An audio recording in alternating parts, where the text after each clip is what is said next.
बीती 31 जुलाई को केदारनाथ धाम में आई आपदा के बाद विभागीय अधिकारियों ने नुकसान का आकलन कर शासन को प्रस्ताव भेजा है। पीडब्ल्यूडी और सिंचाई विभाग के कुल 41 प्रस्ताव में 48 करोड़ 36 लाख के नुकसान का अनुमान लगाया गया है। प्रदेश के आपदा प्रबंधन सचिव विनोद कुमार सुमन ने जिसकी जानकारी देते हुए बताया है कि जिन 41 प्रस्तावों पर स्वीकृति प्रदान की गई है, इसमें पीडब्ल्यूडी के 19 और सिंचाई विभाग के 12 प्रस्ताव हैं, जिनकी लागत 48 करोड़ 36 लाख रुपए बताई जा रही है। प्रदेश के आपदा प्रबंधन सचिव ने बताया है कि आपदा के बाद यात्रा रूट को व्यवस्थित करने और नुकसान की जल्द से जल्द भरपाई करने की कोशिश की जा रही है, जिससे लोगों को किसी भी परेशानियों का सामना न करना पड़े।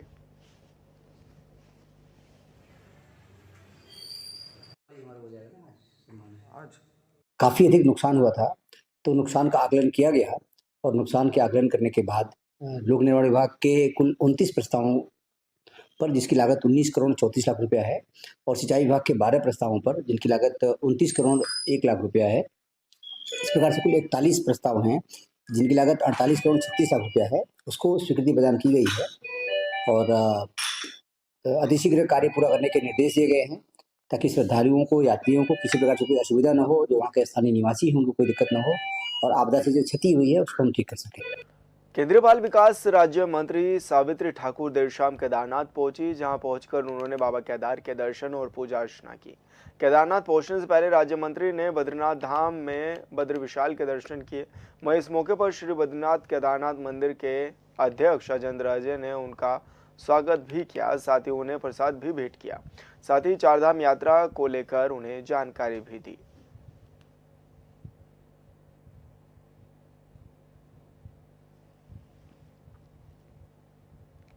हरिद्वार के डीएम कर्मेंद्र सिंह ने जिले की 5 बड़ी जमीन की रजिस्ट्रियों का स्थलीय निरीक्षण किया है और उनकी वास्तविक स्थिति का जायजा भी लिया है। निरीक्षण के दौरान तहसील भगवानपुर के सिकंदरपुर भैंसवाल में बड़ी गड़बड़ी पकड़ी गई है, जहां रजिस्ट्री के आवेदन में 30 पेड़ दर्ज थे, लेकिन मौके पर 62 पेड़ पाए गए, जिसको लेकर डीएम ने संबंधित अधिकारियों को दोषियों के खिलाफ सख्त कार्रवाई करने के निर्देश भी दे दिए हैं।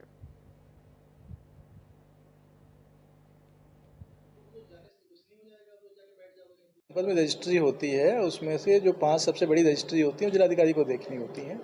तो इसी के क्रम में मैं रुड़की और भगवानपुर क्षेत्र में रजिस्ट्री चेक करने के लिए गया हुआ था कि मौके की क्या स्थिति है और अभिलेखों में क्या स्थिति है। तो उसमें 2 रजिस्ट्री में थोड़ी बहुत कमी पाई गई है कि पेड़ों की संख्या कम थी, एक में चेक रोड नहीं दिखाया गया है, लेकिन चूंकि उन लोगों ने जो स्टाम्प दिया है वो स्टाम्प मार्केट रेट पे दिया हुआ है और वहाँ का मार्केट रेट वहाँ के सर्किट रेट से काफ़ी ज़्यादा है, लगभग डबल है। तो इसलिए उन पर स्टाम्प की देता तो नहीं बनेगी, लेकिन हाँ कुछ तथ्य उसमें छुपाए जरूर गए हैं। तो इसको हम ध्यान में रखेंगे, जो अगला रिवीजन होगा उसमें देखेंगे कि जो वास्तविक मार्केट वैल्यू जा रही है उसके आसपास ही सर्किल रेट को रखा जाए। इस प्रकार की स्टाम्प की चोरी नहीं होनी चाहिए। ऐतिहासिक और धार्मिक शहर ज्योतिर्मठ की सुरक्षा को लेकर सरकार गंभीरता के साथ काम कर रही है। भूस्खलन से प्रभावित ज्योतिर्मठ शहर में सुरक्षात्मक कार्यों के लिए डीपीआर तैयार करने का काम लगभग पूरा हो गया है। आईआईटी रुड़की से डीपीआर का परीक्षण पूरा करने पर जल्द इस पर काम भी शुरू किया जाएगा। जिलाधिकारी संदीप तिवारी की अध्यक्षता में नगरपालिका सभागार में स्थानीय लोगों के साथ बैठक भी इस दौरान की गई है। जिलाधिकारी ने ज्योतिर्मठ में स्थानीय लोगों को प्रस्तावित कार्यों की जानकारी देते हुए बताया है और उन्होंने ये भी कहा है कि ज्योतिर्मठ में सीवरेज, ड्रेनेज, स्लोप स्टेबलाइजेशन और नदी किनारे टो प्रोटेक्शन वॉल निर्माण के कार्य भी किए जाएंगे।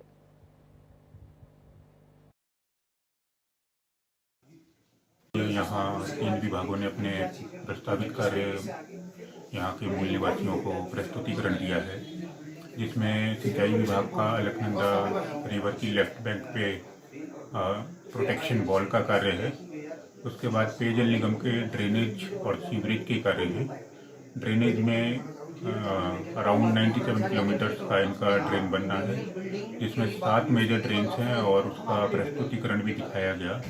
उसके अलावा पीडब्ल्यूडी द्वारा इसकी सॉइल बेरिंग कैपेसिटी और अन्य जो शेयरिंग फोर्सेस के रिगार्डिंग कार्य किए गए हैं, बोरहोल ड्रिलिंग की है, उसके बारे में पीडब्ल्यूडी ने अवगत कराया और राजस्व विभाग ने जो धनराशि वितरित हुई है 217 लोगों को उत्तराखंड में जहां एक और अपराध के अलग अलग मामले सामने आ रहे हैं, तो वहीं उत्तराखंड पुलिस ने दावा किया है कि अब प्रदेश में अपराध का ग्राफ कम हुआ है। पुलिस मुख्यालय के प्रवक्ता आईजी नीलेश आनंद भरने ने कहा है कि 2022-23 और 24 के आंकड़ों को देखें तो मर्डर और लूट की घटनाओं में कमी आई है। आईजी नीलेश आनंद भरने ने कहा है कि ऐसा संभव नहीं है कि कहीं भी जीरो क्राइम हो, लेकिन उन्होंने इस बात पर जोर दिया है कि पिछले 3 साल में क्राइम का ग्राफ तेजी से घटा है, तो 2024 में यह आंकड़ा काफी अब कम भी हो गया है। मैं बोलना हम लोग वैसे ही करते हैं जैसे नहीं, आप स्पेसिफिक बात करिए, ऐसा तो कभी नहीं होगा। ऐसा तो कहीं भी पॉसिबल नहीं है कि एक भी घटना ना हो और कोई जीरो क्राइम हो। ऐसा तो वर्ल्ड में कहीं भी पॉसिबल नहीं है। आप स्पेसिफिक बात करिए कि कहीं के कोई क्राइम के फिगर, अगर हम 3 साल के फिगर्स देखें 2022, 23 और 24 के, तो आपको निश्चित तौर पे 2024 में मर्डर में कमी आई है, डकैती में कमी आई, जो हमारे टॉप 4 क्राइम होते हैं। तो आप क्राइम का एनालिसिस करें, क्राइम फिगर्स का एनालिसिस करें। हम लोग जो हीनियस क्राइम्स होते हैं उसकी बात करते हैं।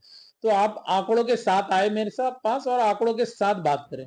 हरिद्वार रोड स्थित सैलून में युवती से छेड़छाड़ की घटनाएं सामने आई हैं, जिसको लेकर स्थानीय लोगों समेत हिंदुवादी संगठनों में रोष व्याप्त है। बताया गया है कि भानियावाला में एक सैलून संचालक ने युवती से मेकअप के दौरान छेड़छाड़ की घटना को अंजाम भी दिया, जिसकी सूचना मिलते ही मौके पर मौजूद लोगों ने हंगामा शुरू कर दिया, जिन्होंने प्रदर्शन करते हुए सैलून में तोड़फोड़ भी की गई है। मामले को गंभीरता से देखते हुए पुलिस ने तुरंत सैलून संचालक को हिरासत में भी ले लिया है। वही घटना से नाराज बीजेपी नेता समेत हिंदुवादी संगठनों के कार्यकर्ताओं के साथ डोईवाला कोतवाली पहुंचकर डोईवाला के पुलिस क्षेत्राधिकारी से मुलाकात की और दोषियों पर कार्रवाई के साथ ही बाहरी राज्यों से आने वाले लोगों के सत्यापन की मांग भी उठाई है। कल की बात है, भानियावाला बाजार में एक जो सैलून की दुकान थी उसमें एक छेड़छाड़ की घटना हमारे संज्ञान में आई।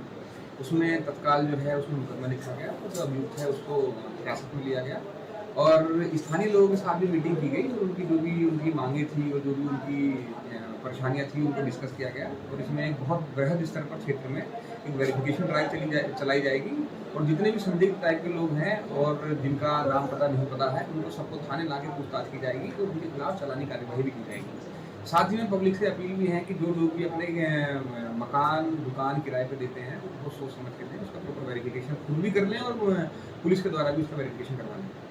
जो उत्तराखंड, हम जो पहाड़ी मूल के, हमारा पहाड़ी प्रदेश है उत्तराखंड, हमारी बहु बेटियाँ सुरक्षित नहीं रहोगी यहाँ पे। जब से भारी लोग बिजनौर के, मुजफ्फरनगर के, यूपी के लोग जो योगी जी ने उन्होंने सख्त किया, तो ये आगे भानियावाला, डोईवाला, तेली वाला, इस तरह जो लोकल लोग हैं यहाँ के, उनसे भी कोई दिक्कत नहीं है। जो भारी लोग हैं वो कल घटना घटी मेरे ऑफिस के बगल में घटी और मैं तो बाहर निकला तो बच्ची उसको डांट रही थी, तो उस थप्पड़ मारा उसके। थप्पड़ मारने के बाद मैंने पूछा बेटा, पिटार पीटने के बाद फिर पुलिस को फ़ोन किया, पुलिस वहाँ पहुंची तो उनको उठा के यहाँ जेलें बंद कर दिया। ये माहौल बिगाड़ने की पूरी कोशिश कर रहे हैं। हमको ये समझना होगा, हमको संदेश आपके माध्यम से संदेश देता हूँ आम आदमी को, आम लोगों को, कि इनको घर में ना रखें, बाहरी लोगों को, इनका सत्यापन हो और सत्यापन हो गए इन पर उचित कार्रवाई हो। ये घटना जो हुई बहुत गलत हुई और काफ़ी समय से पूरे देश में लगभग और खासकर हमारे उत्तराखंड में, हमारे उत्तराखंड के बहुत शरीफ लोग हैं और जो बाहर के लोग हैं यहाँ आए हैं, जैसे विशेष समुदाय के हैं, किसी भी समुदाय के हों, और यहाँ के जो गलत हरकतें वो कर रहे हैं। हम लोग तो उनको प्यार से रख रहे हैं लेकिन वो इस चीज़ को समझ नहीं रहे। यूपी से उनको वहाँ से शासन ने उनको थोड़ा सा प्रताड़ित किया। जितने भी वहाँ के मुजरिम हैं वो सारे भाग के यहाँ आ रहे हैं और यहाँ हम जो ये घटना हुई इसके लिए हम उसकी तो निंदा करते हैं बहुत ज़्यादा और दोबारा पुनरावृत्ति ऐसी ना हो, इसलिए हम यहाँ पुलिस प्रशासन के पास आए हैं। ये हमने मांग रखी इनका सत्यापन करें और जो भारी व्यक्ति उनको बाहर भेजें। और संवाददाता संजय राठौर हमारे साथ फोन लाइन पर जुड़ गए हैं। संजय, क्या कुछ जानकारी मिल रही है, किस तरह से ये मामला हुआ और अभी कार्रवाई कहां तक पहुंची है? देखिए विशाल, मैं आपको बता दूं, कल शाम की घटना है। एक युवती जो है सैलून आई थी अपना मेकअप कराने और पड़ोस की ही रहने वाली है और दूसरे पड़ोस होने के नाते वो अपने मेकअप कराने आई तो उस व्यक्ति ने, सैलून चलाने वाले व्यक्ति ने मेकअप के दौरान उसके साथ छेड़छाड़ की। तो युवती जैसे ही सैलून से बाहर निकली और युवती गुस्से में थी और वो चिल्लाने लगी, तो आस पड़ोस के लोगों ने देखा क्या हुआ। तो जब तक बात समझ में आती तो युवती ने कहा कि इसने मेरे साथ छेड़छाड़ की है मेकअप के दौरान। जो फिर आस पड़ोस के लोगों ने और हिंदुवादी संगठनों ने इसका संज्ञान लेकर उसको पकड़ा और पकड़ने के दौरान जो है काफी लोग इकट्ठे हुए तो तोड़फोड़ भी की गई। कहने का मतलब सिर्फ ये है कि बाहरी लोग जितने भी आ रहे हैं यहाँ पे, वो सैलून और या फिर कबाड़ी की दुकान या फिर अन्य कपड़ों की दुकान करते करते ऐसी घटनाओं को अंजाम दे रहे हैं, जबकि उत्तराखंड शांतवादियों वाला क्षेत्र है, कभी ऐसी यहाँ पे घटना नहीं हुई, अब धीरे धीरे देखने को मिल रही है। तो पुलिस से अब सभी भाजपा नेता और हिंदूवादी संगठन मिले हैं और उनके सत्यापन की मांग की है। जी बिल्कुल संजय, बहुत बहुत शुक्रिया आपका तमाम जानकारी साझा करने के लिए। और यहाँ रुके छोटे से ब्रेक के लिए। खाद्य पदार्थों में थूकने या गंदगी करने का वीडियो आज के समय में सोशल मीडिया पर खूब वायरल हो रहे हैं। हैरानी की बात तो ये है कि जब आरोपियों की गिरफ्तारी होती है तो 99% मामलों में सिर्फ एक ही समाज के लोग शामिल पाए जाते हैं। पिछले दिनों उत्तराखंड के मसूरी का वीडियो सामने आया था, जिस पर हंगामा हुआ और मुजफ्फरनगर के रहने वाले मुस्लिम समाज के 2 भाइयों की गिरफ्तारी भी हुई। लेकिन अब उत्तराखंड सरकार इसे लेकर सख्त हो गई है। सरकार के आदेश पर खाद्य पदार्थों को लेकर एफडीए आयुक्त ने भी गाइडलाइन जारी कर दी है, जिसके तहत अब खाद्य कारोबारी करने वाले व्यवसायियों को लाइसेंस बनाना होगा।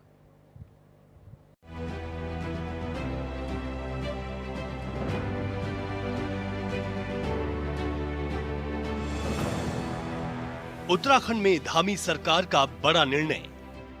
एफडीए आयुक्त ने जारी की गाइडलाइन। थूक जिहाद पर 25 से 1 लाख तक का जुर्माना। खाद्य पदार्थों में थूका तो जेल भी जाना पड़ेगा।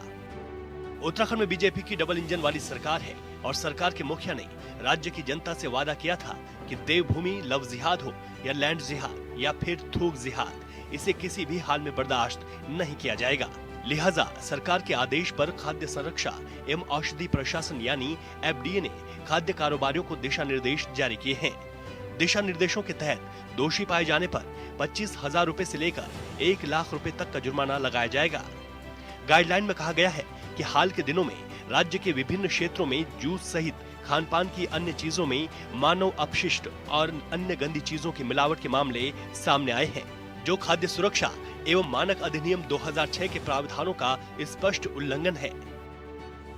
मैं प्रदेश के मुख्यमंत्री जी का आभार व्यक्त करता हूं कि अनेकों ऐसे अवसर आए जब देवभूमि के देवतुल्य स्वरूप को कुछ षड्यंत्रकारियों द्वारा बिगाड़ने का प्रयास किया गया, और कल जो निर्णय सरकार द्वारा लिए गए, खास तौर पर गंदगी किसी धर्म को भी स्वीकार्य नहीं है, और जब खाद्य पदार्थ में थूकना, मूतना, इस प्रकार क्रम खड़े होते हैं तो देवभूमि के प्रति अश्रद्धा का भाव खड़ा होता है। और मैं प्रारंभ से इस बात को कह रहा हूँ, इस प्रकार का माहौल एक षड्यंत्र के तहत राज्य के अंदर किया जा रहा है।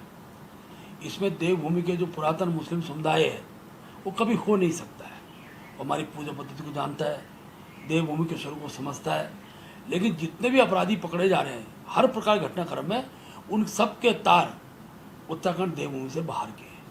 इसलिए मैंने इस बात को कहा है, उत्तराखंड के जो पुरातन मुस्लिम समुदाय है उसको कड़ाई के साथ का विरोध करना चाहिए।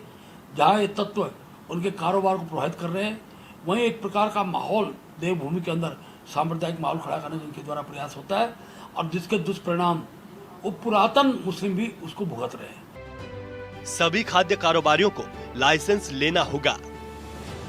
खाद्य पदार्थों में स्वच्छता का पालन कराना होगा। लाइसेंस की सभी शर्तों को पूरा करना अनिवार्य। संक्रामक रोगों से ग्रसित लोगों को काम पर ना रखें। भोजन बनाने, परोसने वाले कर्मचारी पहनेंगे मास्क। मुख्यमंत्री और स्वास्थ्य मंत्री के निर्देशों के बाद स्वास्थ्य सचिव एफडीए के आयुक्त डॉक्टर आर राजेश कुमार ने कहा कि सभी खाद्य कारोबारियों को लाइसेंस लेना, उसकी शर्तों का पालन करना, खाद्य पदार्थों में स्वच्छता का पालन करना भी अनिवार्य है। कहा गया है कि खाद्य पदार्थों को प्रबंधित करते समय धूम्रपान, थूकना, नाक खुजाना, बालों में हाथ फेरना, शरीर के अंगों को खुजलाना आदि आदतों पर नियंत्रण रखना होगा, क्योंकि इससे खाद्य पदार्थों में बैक्टीरिया के संक्रमण की आशंका होती है। आयुक्त ने बताया कि संक्रामक रोग से ग्रसित व्यक्तियों को खाद्य निर्माण, संग्रहण या वितरण जैसी जगहों पर नहीं रखा जाएगा।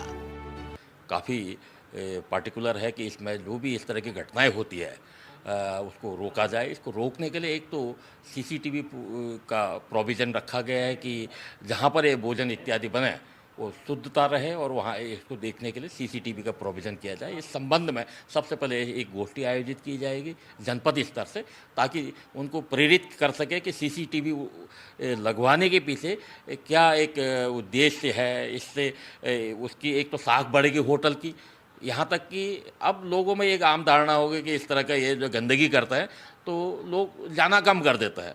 जब सीसीटीवी रहेगा तो एक विश्वास जनता का उस होटल के प्रति रहेगा और सब लोग जाके उसका भोजन को ग्रहण भी करेंगे।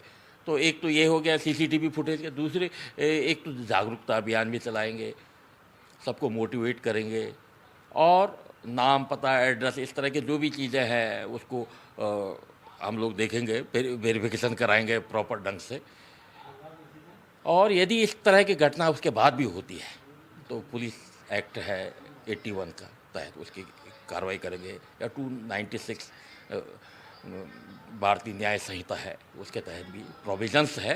तो हम सख्त कार्रवाई इसमें उन एलिमेंट के तरह के लिए करेंगे जो इस तरह के हरकतें, नापाक हरकतें करते हैं। कर्मचारियों के लिए फोटो युक्त पहचान पत्र बनाएं। कार्यस्थल पर फोटो युक्त पहचान पत्र प्रदर्शित करें। ढाबों, होटलों और रेस्टोरेंट में सीसीटीवी अनिवार्य। दुकानदारों को बताना होगा मीट झटका या हलाल। इतना ही नहीं, गाइडलाइन में इन सब बातों का भी जिक्र किया गया है कि खाद्य कारोबारियों को अपने प्रतिष्ठान में काम करने वाले कर्मचारियों के लिए अनिवार्य रूप से फोटो युक्त पहचान पत्र जारी करना होगा, जिसे कार्यक्षेत्र पर उन्हें अनिवार्य रूप से प्रदर्शित करना होगा। साथ ही सभी ढाबों, होटलों और रेस्टोरेंट में सीसीटीवी कैमरों की व्यवस्था करनी होगी। इसके अतिरिक्त प्रत्येक मीट विक्रेता, मीट कारोबारी, होटल एवं रेस्टोरेंट में विक्रय के लिए प्रस्तुत किए जा रहे मीट और मीट उत्पाद के प्रकार जैसे हलाल या झटका को अनिवार्य रूप से प्रकट करना पड़ेगा। मसूरी का वीडियो सोशल मीडिया पर हुआ था वायरल। मसूरी के दोनों आरोपियों की हो चुकी है गिरफ्तारी। सीएम का आदेश, राज्य भर में तेज करें सत्यापन अभियान। सुरक्षा और शुद्धता सरकार की सर्वोच्च प्राथमिकता। स्वच्छता के मानकों का कड़ाई से हो पालन। दरअसल कुछ दिन पहले ही देहरादून और मसूरी का वीडियो सोशल मीडिया पर वायरल हुआ। मसूरी में लाइब्रेरी चौक पर चाय की रेहड़ी लगाने वाले दो भाइयों नौशाद अली और हसन अली को चाय के बर्तन में थूकने और उसे ग्राहकों को पिलाने के आरोप में गिरफ्तार किया गया है। दोनों भाई उत्तर प्रदेश के मुजफ्फरनगर जिले के खतौली के रहने वाले हैं। मुख्यमंत्री ने इन घटनाओं के संबंध में कहा है कि राज्य में इस तरह की घटनाओं को कतई बर्दाश्त नहीं किया जाएगा और दोषियों पर सख्त कार्रवाई की जाएगी। उन्होंने सख्त निर्देश दिए हैं कि ऐसे मामलों की सघन जांच हो और दोषियों को सजा मिले। सीएम ने डीजीपी को आदेश दिए हैं कि सभी जिलों में सत्यापन अभियान को जोरों से चलाया जाए। बहुत देखने को मिल गया, जैसे लव जिहाद हो गया और थूकने की घटना हो गई, थूक का जिहाद हो गया और इस प्रकार की जो घटनाएं हैं ये समाज के अंदर पिछले 1-2 सालों में बहुत ज़्यादा बढ़ी है। इसकी ये जांच होनी चाहिए। ये इस समय पे जैसे अभी केदारनाथ का चुनाव है, इस प्रकार की घटनाएं सामने आ रही है। इनके पीछे कौन लोग हैं ना? देखो, किसी भी समाज का आदमी ये नहीं चाहता कि समाज में आपसी सामंजस्य स्थापित ना हो। इस प्रकार की घटना को कोई नहीं चाहता कि समाज में खून खराबा हो या मतलब किसी के खाने में थूक दिया जाए। ये घटनाएं अभी बढ़ी हैं 1-2 साल के अंदर। इसकी जांच होनी चाहिए। इनके पीछे कौन कौन लोग हैं। ये एडवाइजरी जारी करी है, जैसे मुख्यमंत्री जी ने अभी जारी करी है कि जो मीट बेचने वाले हैं उनके उसमें झटका है या मतलब हलाल है, इस प्रकार के बोर्ड लगे होने चाहिए। ये तो बोर्ड पहले लगे हुए हैं। जो लोगों को मालूम है, जो झटका खाने वाले हैं वो झटके की दुकान में जाते हैं, जो हलाल खाने वाले हैं उनकी दुकान में जाते हैं। और जो ये है अपने खाद्य विभाग है उनकी ओर से जो लाइसेंस जारी किए जाते हैं उसमें भी नाम लिखा हुआ जाता है कि ये किस चीज़ की दुकान है, किस उपयोग के लिए इसको लाइसेंस दिया जा रहा है। इसमें कोई नई चीज़ नहीं है और ये जो घटनाएं हो रही है काफ़ी दुखद है और इसकी जाँच भी होनी चाहिए। सरकारी गाइडलाइन से विपक्ष भी सहमत। विपक्ष ने कहा पहले से ही जारी है आदेश, गलत काम करने वालों पर कार्रवाई जरूरी। इस तरह की घटनाओं के पीछे कौन? सरकार के आदेश पर गाइडलाइन जारी की गई है जिसका पालन करने को कहा गया है, लेकिन इसे लेकर सत्ता पक्ष से विपक्ष को सवाल है। पिछले दिनों राज्य के पूर्व सीएम हरीश रावत ने सोशल मीडिया पर पोस्ट कर सीएम के थूक जिहाद वाले बयान पर आपत्ति जताई। गाइडलाइन जारी होने के बाद कांग्रेस नेता ने कहा है कि लाइसेंस लेते समय इन बातों का जिक्र पेपर में किया होता है, लिहाजा इसमें कुछ नया नहीं है, लेकिन जो घटनाएं घटी हैं उसकी जांच ठीक से होनी चाहिए।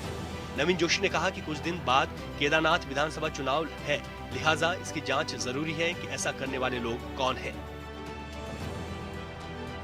अजीब लगता है, लेकिन इस तरह के ज्यादातर मामलों में यह बातें सामने आती हैं कि खाद्य पदार्थों में गंदगी करने वाले लोग सिर्फ एक ही समाज के होते हैं। लिहाजा कुछ लोगों की वजह से पूरे समाज की मानसिकता सवालों के घेरे में है।